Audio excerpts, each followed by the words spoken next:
현대로템과 주요 협력사들이 철도 산업 지원책 마련을 호소하고 나섰습니다. 정부의 지원에 힘입어 비약적으로 성장한 중국 업체에 밀려 해외 수주량이 급감하면서 위기의식이 커진 탓입니다. 정훈규 기자입니다. 철도 차량을 생산하는 현대로템 창원 공장의 의장 라인입니다.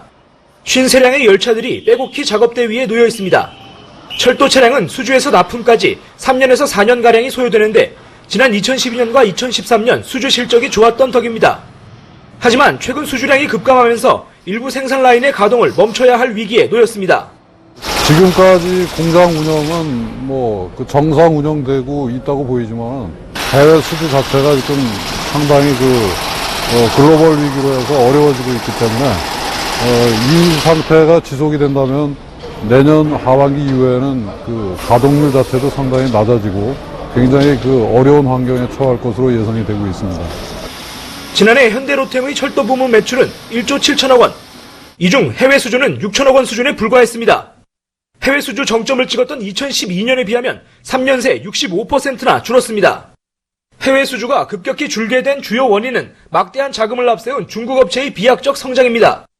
중국은 지난해 자국 철도 산업 육성을 위해 양대 철도 차량 제조사를 합병했는데 첫 해 약 2조 6천억 원의 매출을 기록했습니다.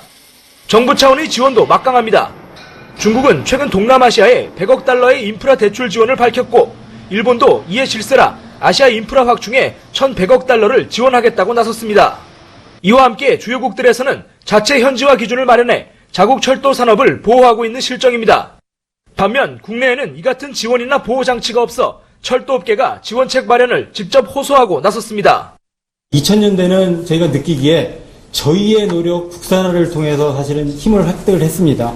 그런데 지금의 위기 극복은 저희의 노력만으로는 참 힘들다.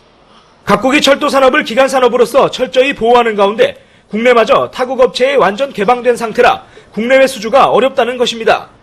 구체적으로는 최저가 입찰로 진행되는 국내 철도 차량 구매 방식을 종합평가제로 바꿔야 한다고 강조했습니다.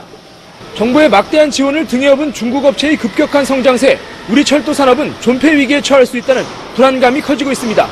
서울경제TV 정훈규입니다.